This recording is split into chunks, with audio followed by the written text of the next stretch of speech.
l'invité de la matinale. KTO Radio. Dans un contexte social et politique où la beauté de la vie humaine n'est pas toujours valorisée, une congrégation religieuse a réalisé un clip pour partager un message d'espérance, un hymne à la vie et à la famille qui permet de découvrir la vocation des petites sœurs des maternités catholiques. Sœur Marie Mathieu est notre invitée ce matin. Bonjour. Bonjour. Merci d'être avec nous en direct sur KTO Radio. Vous êtes la petite sœur supérieure de la communauté et vous êtes également en mission à la maternité catholique de Sainte-Félicité à Paris. Alors, votre congrégation vient de sortir une chanson et un clip, un mystère si précieux. Sœur Marie-Mathieu, je vous propose d'en écouter un extrait. S'émerveiller, à en tressaillir, offrir aux mères et aux familles notre prière, notre sourire, pour les servir. Que dans nos voiles, que dans nos yeux, ils aient vu que donner la vie est un mystère aussi précieux qu'on y donne nos vies. Oh, oh, oh. On prend le temps. Un mystère si précieux donc que l'on entendait, c'était l'extrait, c'était le refrain. Sœur Marie-Mathieu, d'où vous est venue cette idée de clip et de chanson et pourquoi ? Alors cette idée du clip et d'une chanson pour présenter notre mission nous est venue, on s'est dit, on voulait un outil pour présenter la mission des petites sœurs. On voulait quelque chose qui soit moderne, qui soit adapté aussi au monde d'aujourd'hui, aux personnes, aux jeunes et aux jeunes parents notamment, et puis aux jeunes aussi professionnels ou aux jeunes tout court. Et on s'est dit, il faut quelque chose qui présente à la fois la mission, mais qui en même temps célèbre la vie, puisque nous, on est consacrés pour servir la vie et la famille. Et donc, c'est pour ça qu'on a contacté l'agence Cifral pour nous accompagner dans ce projet. Notre projet, c'était vraiment de se dire il faut vraiment célébrer la vie, parce qu'on sent que dans le monde, il y a un peu de désespérance aussi, montrer à chacun et puis dire par ce clip que la vie est précieuse dès son commencement et jusqu'à sa fin naturelle également, que la vie est un don précieux, que Dieu nous a donné la vie, et en même temps dire ce message à chacun que Dieu dit tu as du prix à mes yeux, tu m'appartiens et je t'aime. C'était un peu tout ça que l'on voulait dire dans notre clip, et en même temps tracer les étapes de la vie, quoi. Pourquoi souhaitez-vous partager votre émerveillement devant la vie humaine qui anime également votre vocation devant la naissance de l'enfant, mais aussi de la famille ? On sent aujourd'hui qu'il y a certaine désespérance dans notre monde. Il y a la violence de la guerre, bien sûr, un peu partout, où la vie est bien malmenée et où il y a beaucoup de personnes qui sont blessées, qui sont tuées. On a aussi tout ce qui se passe au niveau de la France, avec l'avortement qui est inscrit dans la Constitution, avec la loi sur la fin de vie qui pose beaucoup de questions aux personnes, quoi. Et on sent qu'il faut trouver du sens aussi à la vie. On voit bien qu'il y a beaucoup de personnes qui sont un peu tristes, désespérées. Il n'y a pas beaucoup il manque un peu de ce tonus de croire à la vie, de croire qu'elle est précieuse, de se dire que toute personne a le droit à la vie, même si on est fragile, même si on est blessé. Et donc tout ça, c'est ce qu'on dit par notre vie, notre consécration. Nous, on a donné nos vies pour ça, hein, c'est ce que dit le refrain. On renonce à la maternité, mais en même temps, on la sert toujours.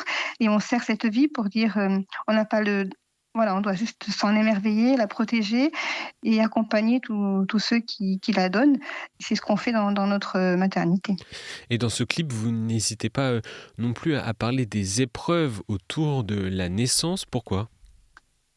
Pourquoi ? Parce que ça fait partie de notre mission complètement, et que la vie, elle est précieuse, mais elle est aussi fragile, et que c'est tout ça qu'il faut accompagner. Et donc c'est pour ça que dans le clip, vraiment, on prend le temps à la fois de parler de cet accueil de la naissance, de cette beauté de l'accueil de la naissance et de tout ce qu'on fait pour les parents, pour les aider à être parents, pour les accompagner dans cet accueil-là.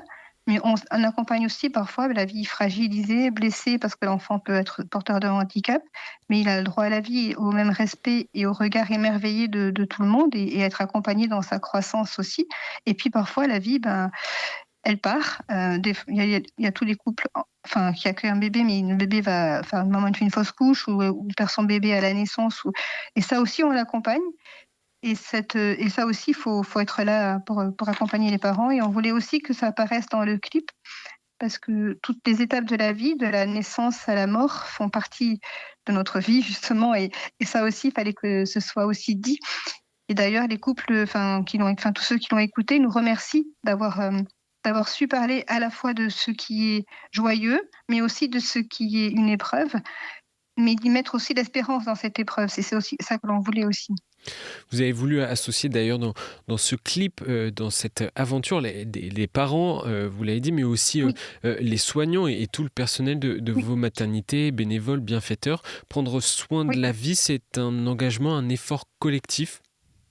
Oui, complètement. C'est vraiment toute une équipe qui est là, qui est au service de la vie, et chacun a sa place, hein, depuis ceux qui sont dirigent l'établissement et qui font que tout est mis en œuvre pour que ça tienne, jusqu'à tous ceux qui vont travailler, du médecin, l'infirmière, la sage-femme, l'auxiliaire de puériculture, mais aussi la personne qui va faire l'entretien des locaux, le technicien, la standardiste.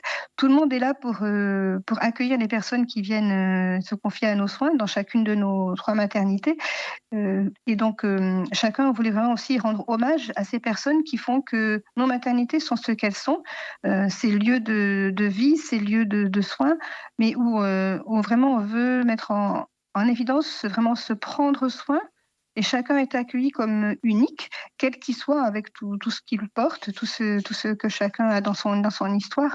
Et c'est ce qu'on voulait aussi, vraiment, c'est aussi remercier tous ceux qui travaillent avec nous, et puis inviter aussi des soignants à nous rejoindre et soignants et pas que soignants, puisque une maternité, il n'y a pas que des soignants, bien sûr, pour être avec nous, pour créer ces lieux où vraiment la vie est accueillie, célébrée, magnifiée, et où chacun se sent respecté dans ce qu'il est, voilà, même s'il est blessé, quoi.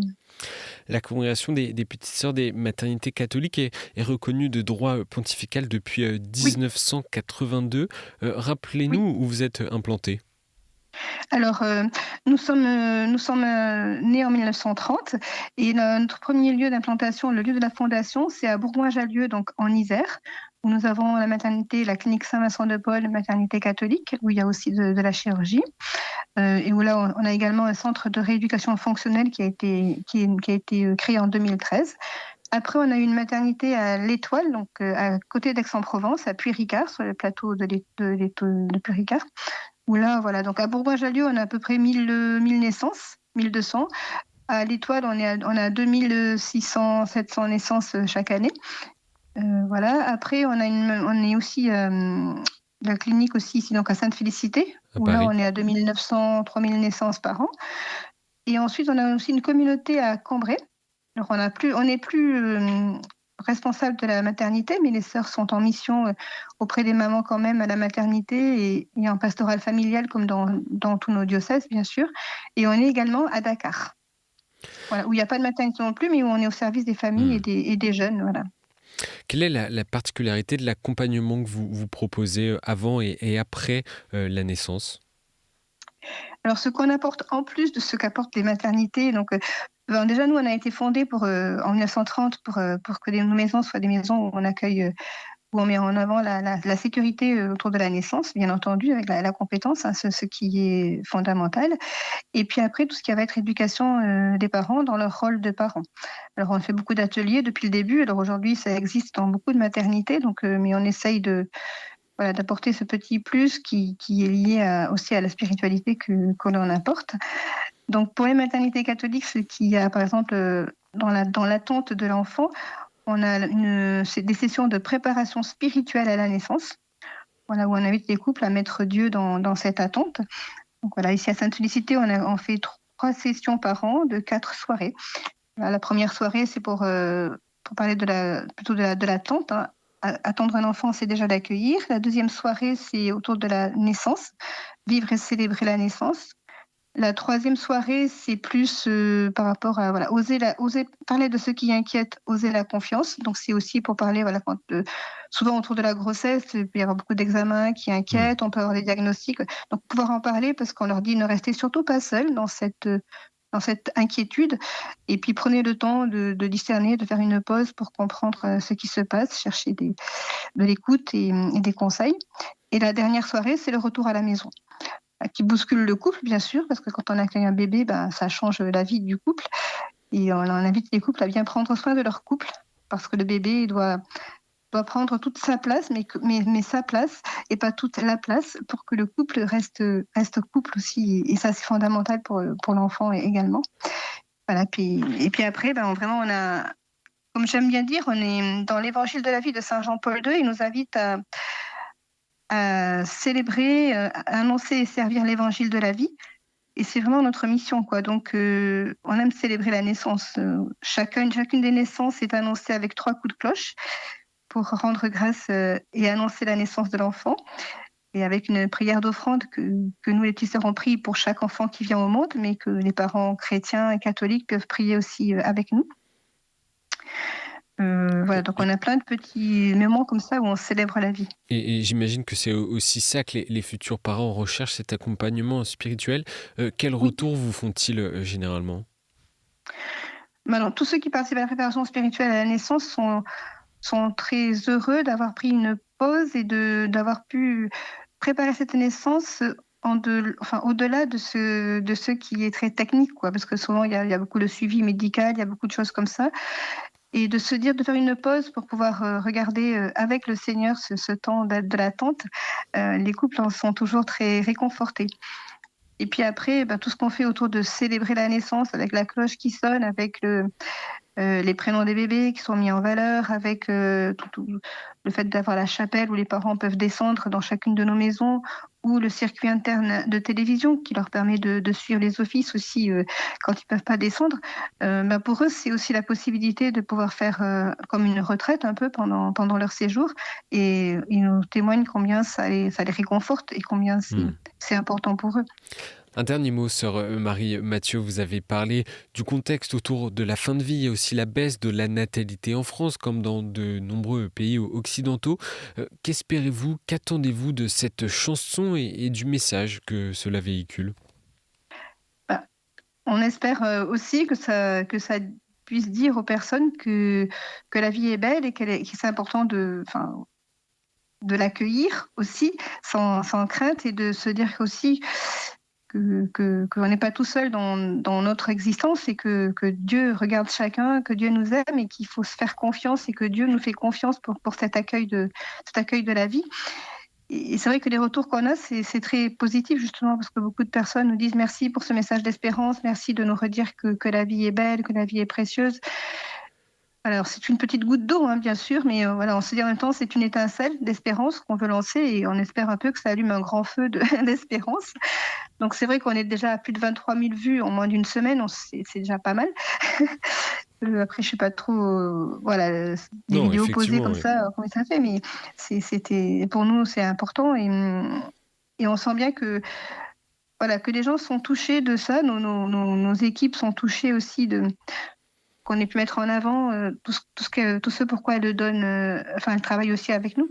Et ça donne sens aussi à leur travail. Comme elle nous disait, on n'est pas là que pour faire des gestes techniques, et ça va bien au-delà, même pour ceux qui ne sont pas chrétiens, puisque bien entendu, on a des salariés qui ne sont pas chrétiens, et on a des mamans qui viennent accoucher chez nous et qui ne le sont pas aussi, bien entendu. Mais de se dire que la vie est belle, et puis qu'on a besoin que la vie continue de jaillir, quoi. C'est fondamental pour le monde. Merci, sœur Marie-Mathieu, d'avoir été avec nous, et j'invite les auditeurs, bien sûr, à aller écouter cette musique en entier sur YouTube. Je rappelle le titre « Un mystère si précieux ». Bonne journée à vous. Merci.